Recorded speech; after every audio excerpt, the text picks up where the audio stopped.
अस्सलाम वालेकुम पाकिस्तान सिंध दुबई। जैसे कि आप सबको पता है कि 8 मार्च योम ख़वातीन का दिन होता है। योम ख़वातीन जो है 99 में मनाना शुरू किया गया था। वैसे तो औरत के लिए हर दिन योम ख़वातीन ही है, क्योंकि औरत के बगैर घर अधूरा है। औरत चाहे बहन हो, बेटी हो, माँ हो और साथ साथ चाहे वो एक बहू हो, उसके बगैर जो है घर अधूरा ही रहता है। योम ख़वातीन हमारे इस्लामिक पॉइंट ऑफ व्यू से अगर देखा जाए तो हर दिन, हर लम्हा, हर मिनट, हर सेकंड औरत के बगैर जो है इनकम्प्लीट होता है। औरत जो है आजकल के दौर में एक टीचर भी है, एक पायलट भी है, एक बिजनेस वूमेन भी है। इसके साथ साथ बहुत सारी ऐसी इंडस्ट्री हैं जहां पर हम ख़वातीन को देखते हैं कि वो मर्दों के शाना बशाना जो है साथ चल के वो काम कर रही हैं, अपनी फैमिलीज को सपोर्ट कर रही हैं। तो इसी चीज़ को देखते हुए हमने आज अपने साथ एक ऐसी गेस्ट इनवाइट की है जो कि एक बाय प्रोफेशनल टीचर हैं, बिजनेस वूमेन है। बिजनेस वूमेन के साथ साथ वो एक बेटी हैं, एक बीवी हैं, माँ हैं। तो आज मैं आपको मिलवाने जा रही हूँ एक ऐसी खातून से जो आज मेरे लिए, आप सबके लिए एक एग्जाम्पल हैं, हम सब औरतों के लिए, और हमें उनके ऊपर प्राउड फील होना चाहिए। तो आज हमारे साथ मौजूद हैं सादिया तारिक। अस्सलाम वालेकुम, क्या हाल है आपके? वालेकुम अस्सलाम वरहमतुल्लाह। रिदा बिल्कुल ठीक ठाक अल्हम्दुलिल्लाह। Thank you so much for inviting me, और स्पेशली पीआईडी का भी बहुत बहुत शुक्रिया जिन्होंने आज मौका दिया आके बात करने के लिए। सादिया, आपका बहुत बहुत शुक्रिया इस ख़ास मौके पे आपके आने का। वुमेन इंटरनेशनल डे तो एक बहाना है हमारे लिए। बेसिकली हम चाहते थे कि आप हमारे लिए, हमारी कम्युनिटी के लिए एक रोल मॉडल हैं, तो बस आपको बुलाने का एक ये बहाना था। Thank you very much again Rida. और जैसे कि आपने खुद अपनी बात में कह दिया कि हर दिन औरत का दिन है, और यही आई बिलीव ऑल्सो कि हर दिन औरत का दिन है। आप उसको हर दिन सेलिब्रेट कर सकते हैं बहुत सारे डिफरेंट रिलेशंस और फॉर्म्स में। सादिया, आपके ख्याल में औरत का कम्युनिटी में क्या किरदार है, उनका क्या रोल है? रिदा, वैसे तो औरत का हमेशा से ही कम्युनिटी में बहुत इंपॉर्टेंट रहा है, रोल रहा है इन एवरी एस्पेक्ट।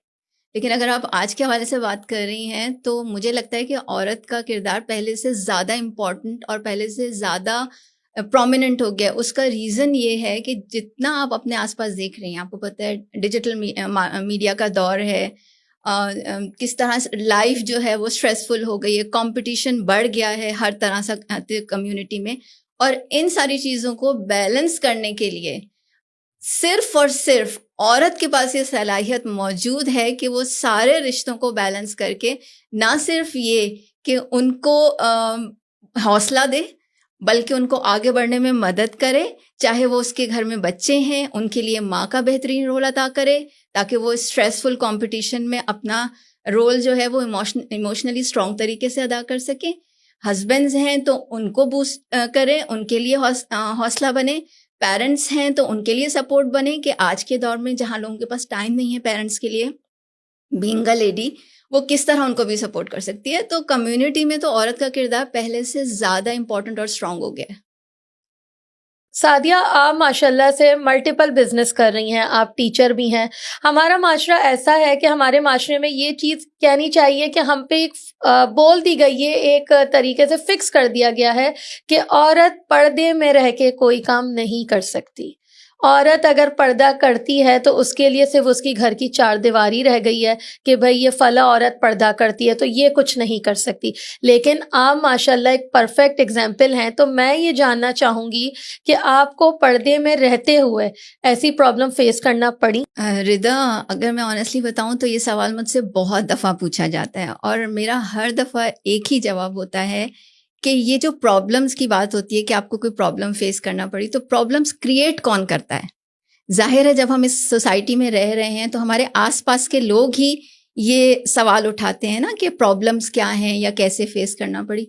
बहुत सिंपल सी दो तीन चीज़ें हैं। अगर मैं आपको क्लियरली बताऊं तो अगर मैं प्रोफेशन वाइज देखूं तो मुझे कभी कोई प्रॉब्लम नहीं हुई। ना मैंने लेते हुए ये सोचा कि कोई प्रॉब्लम होगी, और ना आज तक, मुझे 10 इयर्स हो गए हैं प्रोफेशनल बिजनेस लाइन में, कभी मुझे किसी के साथ ना डील करते हुए, ना क्लासेस लेते हुए, कभी किसी किस्म का कोई इशू या कोई चैलेंज मैंने फेस नहीं किया। हाँ, ये रीज़न बहुत क्लियर होना चाहिए कि अगर आप अपने ट्रेडिशनल अटायर में हैं जो कि हमारे लिए ज़रूरी है, तो आप हैं क्यों? आपको अपनी आइडेंटिटी पर फ़ख्र है, आपको अपने कल्चर पे फ़ख्र है, या आपको उस तालीम पे फ़ख्र है कि जो आपको कह रही है कि आपका ये अटायर होना चाहिए। हम जिस माहौल में, हम जिस मुल्क में रह रहे हैं, यहाँ पर जो नेशनल्स हैं वो अपने लिबास पे फ़ख्र करते हैं, वो अपना लिबास ही पहनते हैं। ये बहुत बड़ी एग्जाम्पल है आपके लिए ये देखने के लिए कि तरक्की की राह में आपका ड्रेसिंग नहीं आती, वो बहुत सारे और सोशल चीज़ें हैं, सोशल प्रेशर्स हैं, या आपके कॉम्प्लेक्सेस हैं जो आपको स्टॉप करते हैं। अदरवाइज आपको तो प्राउड फील करना चाहिए कि आपकी आइडेंटिटी, किसी को आपको पूछना नहीं पड़ता आपका रिलीजन क्या है, किसी को आपको पूछना नहीं पड़ता कि where do you belong from. तो ये आपके लिए फ़ख्र की बात होनी चाहिए कि आपके लिए आइडेंटिटी है। लेकिन ये जो आप क्वेश्चन कर रहे हैं, अगर इसको सोशल पॉइंट ऑफ व्यू से देखें तो प्रेशर्स फैमिली से ज़्यादा आते हैं, बात सोसाइटी से इतने ज़्यादा नहीं आते हैं। आपको उस चीज़ के लिए तैयार रहना चाहिए कि फैमिली कैसे रिएक्ट करेगी, लेकिन वो आप तब हैंडल करते हैं जब आपको ये पता हो कि आपने ये किया क्यों है। ये बहुत इंपॉर्टेंट क्वेश्चन है कि आप कर किसके लिए रहे हैं। देखिए, अगर कोई इस अटायर में आएगा और वो इसलिए आएगा कि अम्मी कह रही हैं ऐसे आना है, तो ऑनेस्टली स्पीकिंग जब अम्मी से लड़ाई होगी वो सबसे पहले कहेगा मुझे ये नहीं करना, अम्मी के लिए किया था। अगर आप शौहर के कहने पे कर रहे हैं तो आप सबसे पहले रिमूव करेंगे जब शौहर से लड़ाई होगी कि मैं क्यों आपके पसंद के कपड़े पहनूं जब आप मेरी बात नहीं मान रहे। तो ये जो वाई है ना आपका कि आप कर किसके लिए रहे हैं, वो आपको फिर और स्ट्रेंथ दे देता है। सादिया, हमारे माशरे में ऐसे बहुत सारे इंसिडेंट हुए हैं जो कि हम कह सकते हैं कि वो इस्लामिक पॉइंट ऑफ व्यू से लेकर हुए हैं और उसमें सिर्फ टारगेट किया गया है औरतों को। तो आप इस बारे में क्या कहना चाहेंगी? रिदम, मेरा आंसर शायद थोड़ा सा लंबा हो जाए, लेकिन मैं सबसे पहले ये सवाल औरतों से ही पूछना चाहती हूँ कि अगर ऐसा हो रहा है या माजी में ऐसा हुआ तो उसके लिए रिस्पॉन्सिबल कौन है। अगर आप ओवरऑल सिनेरियो देखें तो और पिछले 3-4 डिकेड्स के पीछे जाकर आप स्टडी करें और रिसर्च करें, तो मेरे पॉइंट ऑफ व्यू से एक बहुत ही रॉन्गली एजुकेटेड जनरेशन जो है वो परवान चढ़ी है। क्यों रॉन्गली एजुकेटेड? क्योंकि आपके कॉम्प्लेक्सेस ग्रो हुए हैं, आपकी प्रोफेशनल और आपकी रोज़मर्रा की लाइफ की मैच्योरिटी कहीं पर भी नहीं आई है। और उसका रीज़न क्या निकला? उसका सबब ये निकला कि औरत को ये बताना कब चाहिए या उसको किस तरह पता चलेगा कि उसको 1400 साल पहले ही उसके राइट्स दे दिए गए हैं। वो कोई अभी अभी इंडिपेंडेंट नहीं हुई, वो अभी अभी काम करना नहीं शुरू हुई। जिस वक्त 1400 साल पहले उसको बता दिया गया था कि भाई ये तुम्हारे राइट्स हैं, चाहे तुम माँ हो, बेटी हो, बहन हो, बीवी हो, इवन अगर स्टेप मदर हो तो भी तुम्हारे क्या राइट्स हैं। तो जब आपको आपके राइट्स दे दिए गए और उन राइट्स के पेश नज़र आप इंतहाई कीमती मखलूक हैं दुनिया की, the most precious human being on this earth, आपकी जगह कोई नहीं ले सकता। लेकिन औरत ने खुद ही अपने आप को जो है वो लेके गए उस पस्ती तक जहाँ पर उसको एक्सप्लॉइट किया जाना शुरू हुआ, उस पस्ती तक लेके गई जहाँ कभी उसको अर्निंग की आड़ में, कभी सोशल प्रेशर की आड़ में उसको बताया गया कि आप को इस तरह टारगेट किया जा रहा है या इस तरह टारगेट किया जाएगा।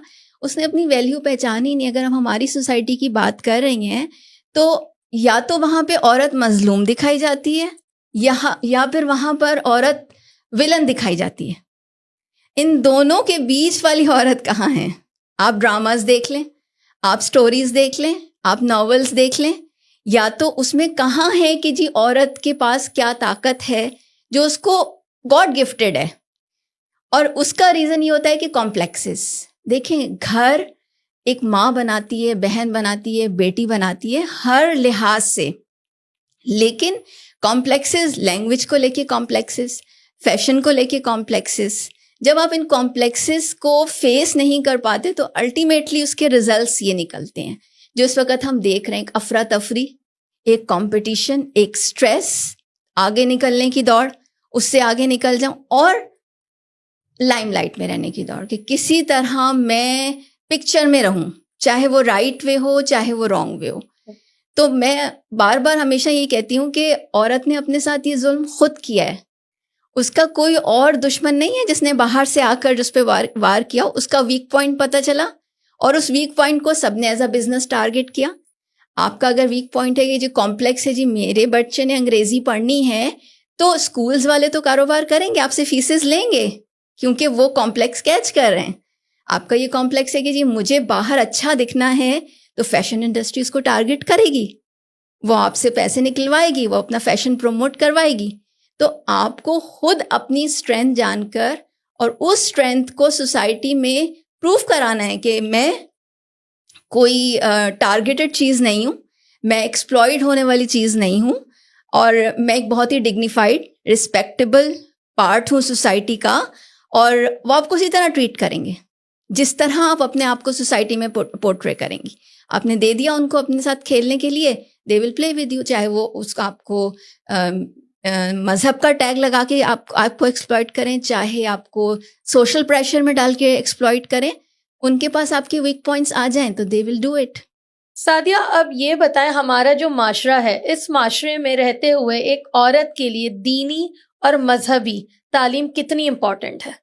रिदा, ये दो अलग चीज़ें नहीं हैं, ये एक ही चीज़ है। आप जब अपने आप को दीन से कनेक्ट करके अपने आप को अपग्रेड कर रही हैं, दीन की तालीम हासिल कर रही हैं, तो आपका दीन तो एक चलता फिरता लाइफस्टाइल है, आपका दीन एक चलती फिरती साइंस है।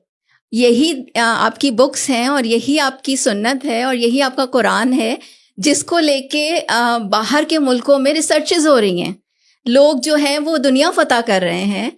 तो ये दोनों तो अलग है ही नहीं। आपका दीन तो आपको दुनिया में उठना बैठना, चलना फिरना, आदाब माशरत, तौर तरीके, घर बसाना, रिश्तों को चलाना, कारोबार करना, कौन सा ऐसा पॉइंट है जो आपका दीन दुनियावी लिहाज से मिस कर रहा है? तो ये इल्म तालीम ये एक ही चीज़ है, इसको हमने बहैसियत इंसान अलग अलग किया है। दीनी तालीम, दुनियावी तालीम, एक मदरसा हो गया, एक स्कूल हो गया, ऐसा कभी भी नहीं था, ये एक ही है। और इसको हमने ही इंटीग्रेट करना है एज अ मदर या एज अ औरत, कि हमारे बच्चों को ये पता हो कि हमारी अगर अपब्रिंगिंग हो रही है तो यही हमारी एजुकेशन है और यही हमारा कल्चर है। सादिया, आपने जो इन दो क्वेश्चंस का जो मुझे आंसर दिया ना, ये बहुत ही ज़्यादा तफसील में और बहुत ही बेहतरीन आंसर था ये हम ख़वातीन के लिए। इसके साथ ही एक क्वेश्चन मैं आपसे ये करना चाहूँगी कि हमारे माशरे में बहुत सारी ऐसी ऑर्गेनाइजेशंस बनी हुई हैं जो औरतों के हकूक़ पे बात करती हैं, उनके हकूक़ के लिए लड़ती हैं, उनको सपोर्ट करती हैं। तो आप ऐसी ऑर्गेनाइजेशन के लिए क्या कहना चाहेंगी कि इस तरह की ऑर्गेनाइजेशंस होनी चाहिए? रिदा, वही बात जो मैंने अभी थोड़ी देर पहले कही कि इसकी ज़रूरत क्यों महसूस हुई। जब औरत ने खुद ही अपने आप को वैल्यू कर दिया, तो कहीं ना कहीं तो उसको कारोबार के लिए इस्तेमाल किया जाएगा ना। ऑर्गेनाइजेशंस अगर बनी हुई हैं तो उसकी ज़रूरत क्यों पेश आई? जब आपके पास पूरी लाइफ गुजारने के लिए एक ऑलरेडी कानून और रूल्स मौजूद हैं, तो आपको इन ऑर्गेनाइजेशंस की ज़रूरत क्यों पेश आई? इसीलिए ना, क्योंकि उन्होंने आपके वीक पॉइंट्स पकड़े। या मैं रिपीट कर देती हूँ आपको कि मैंने अभी कहा कि या औरत जो है वो मजलूम है या औरत विलन है। तो दोनों सूरतों में कोई ना कोई आएगा उसको बचाने के लिए, और उसी गैप को फिल करने के लिए ये ऑर्गेनाइजेशंस आई। अब इनको आपने कैसे काउंटर करना है? माशाल्लाह आप इतना ज़बरदस्त प्लेटफॉर्म चला रही हो, तो ये आप लोगों के पास एक बहुत अच्छा मौका है इस चीज़ को प्रमोट करने के लिए कि इस एक्सप्लॉयटेशन को ख़त्म होना चाहिए और औरत को अपनी असल वैल्यू समझ लेनी चाहिए, क्योंकि आने वाला दौर आज के दौर से ज़्यादा चैलेंजिंग है। सादिया, पाकिस्तानी सिंध दुबई में हमने एक इनिशिएटिव लिया है जिसका हमने नाम रखा है वुमेन एम्पावरमेंट, जिसमें हम लेडीज़ की नेटवर्किंग करवाते हैं, आपस में उनको मिलवाते हैं और वो अपने बिजनेसेस के बारे में, अपने और भी चीज़ों के बारे में वो आपस में डिस्कस करती हैं। और हमारी कोशिश होती है कि हम उनके फ्यूचर के लिए कोई चीज़ अच्छी करें जो उनके फ्यूचर में काम आए। तो आपकी इसमें क्या राय है कि हमें किस तरीके से इस चीज़ को आगे लेके चलना चाहिए? वासिफ अली वासिफ रहमतुल्लाह का कहना है कि अच्छा ख्याल जो है वो एक बहुत बड़ी नेमत है। क्योंकि जैसा आपका ख्याल है ना वैसा ही आपका हाल है। तो पाकिस्तानीज़ इन दुबई एक बहुत ज़बरदस्त ख्याल है, एक बहुत ज़बरदस्त इनिशिएटिव है, एक बहुत ज़बरदस्त प्लेटफॉर्म है, स्पेशली ऐसी जगह पर जहाँ पर परदेश में हर वक्त पाकिस्तानी को ज़रूरत महसूस होती है कि किसी तरह अपने लोगों से कनेक्ट हुआ जाए। आपके जितने भी इनिशिएटिव्स चल रहे हैं मैं उन सबको सराहती हूँ, चाहे मौजूद हूँ आपके इवेंट में या नहीं, लेकिन हमेशा उनको सराहा है। आपने जो औरतों के लिए आगाज़ किया प्लेटफॉर्म का वो भी ज़बरदस्त है, उसके लिए भी आपको बहुत सराहा गया, बहुत मैंने खुद सराहा।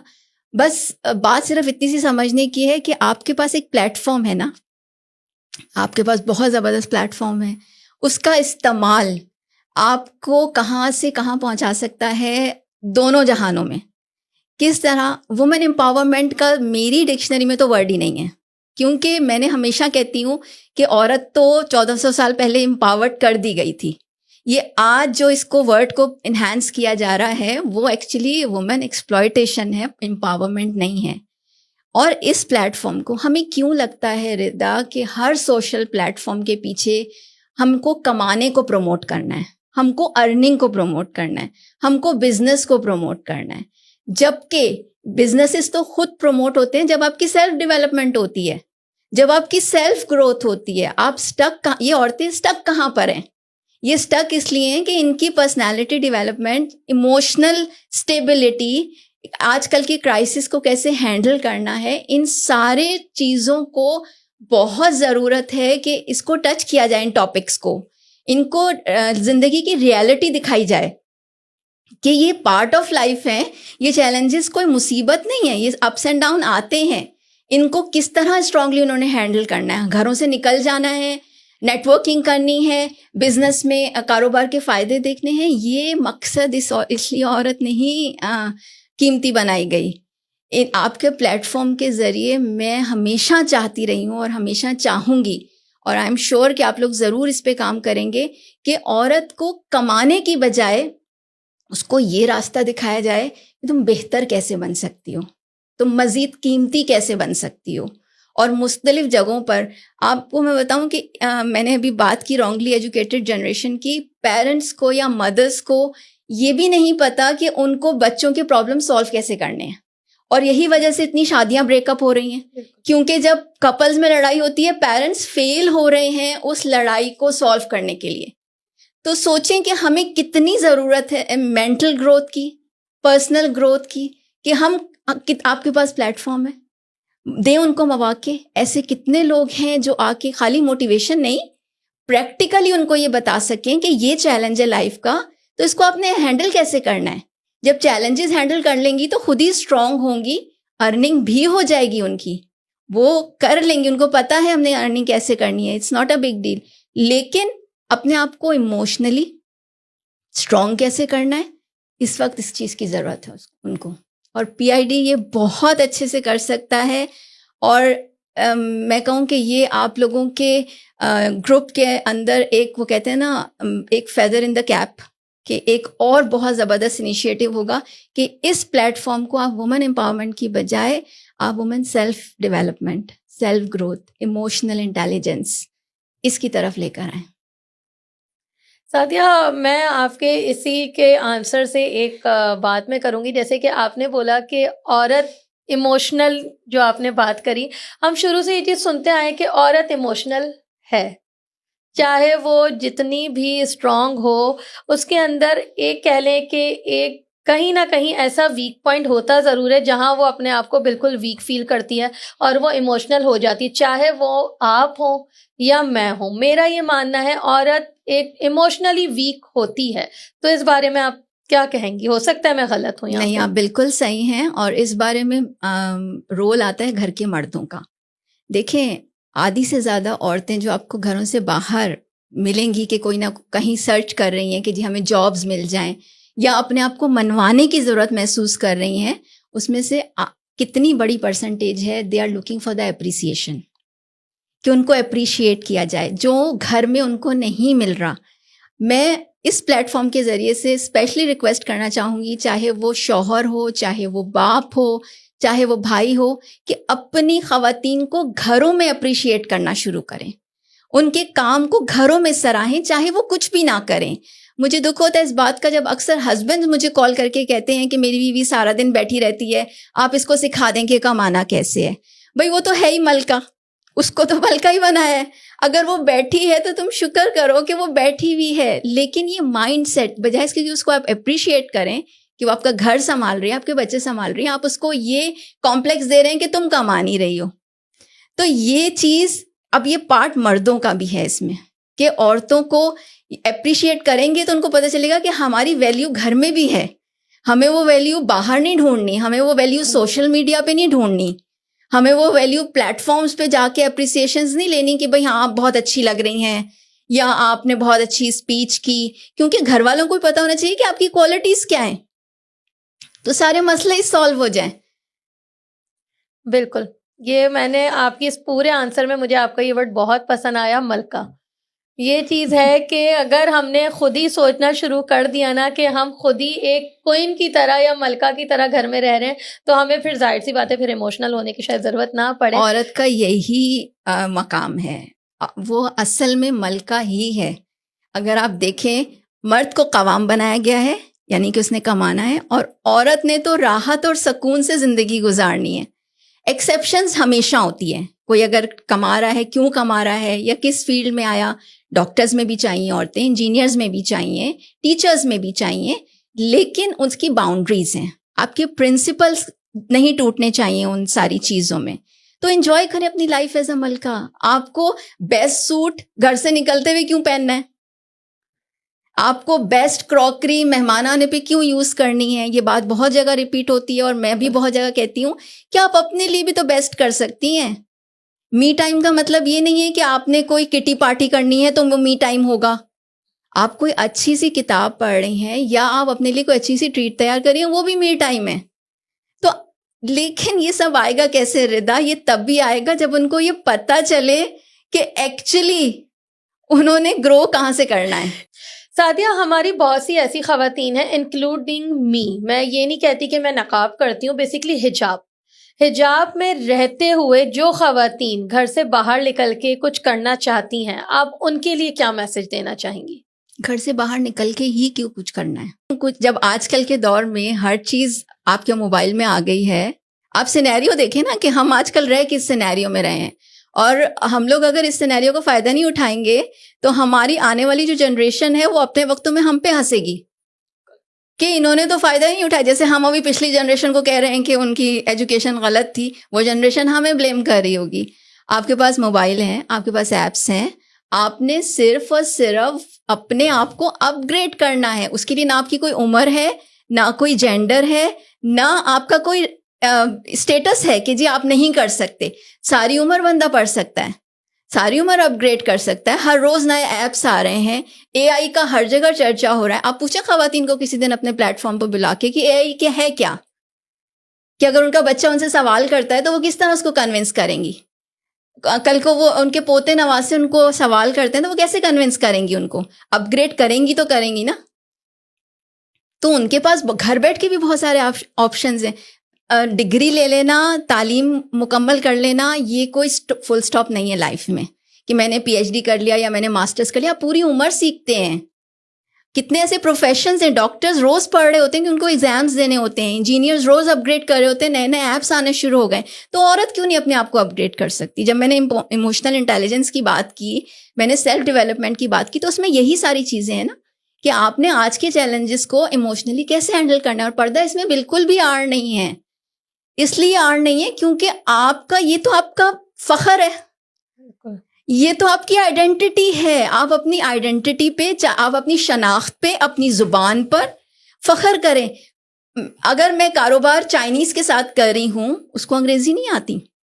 मेरे कितने ऐसे अफ्रीकन क्लाइंट्स हैं जो मैसेज करके कहते हैं कि आप कॉल नहीं करिएगा, मैं इंग्लिश में बात नहीं कर सकता, लेकिन कॉन्वर्जेशन इंग्लिश में कर रहे होते हैं क्योंकि ऐप्स आ चुके हैं ना ट्रांसलेशन के। तो हम इन कॉम्प्लेक्सेस से निकल के, यही तो चीज़, जब आपने पीआईडी प्लेटफॉर्म की बात की तो मैं आपको ये तो कह रही हूँ, आपके पास तो इतना ज़बरदस्त मौका है कि इन लोगों को बताएं कि how fast they can grow, वो कितनी जल्दी ग्रो कर सकती हैं अगर वो सेल्फ डेवलपमेंट और इमोशनल इंटेलिजेंस इन 2 चीज़ों पे काम कर लें। पर्दा तो किसी सूरत कहीं पे उनके लिए आड़ नहीं है, और ये वो घर से बैठ के आराम से सोफे पर कॉफ़ी पीते हुए भी कर सकती हैं। बिल्कुल।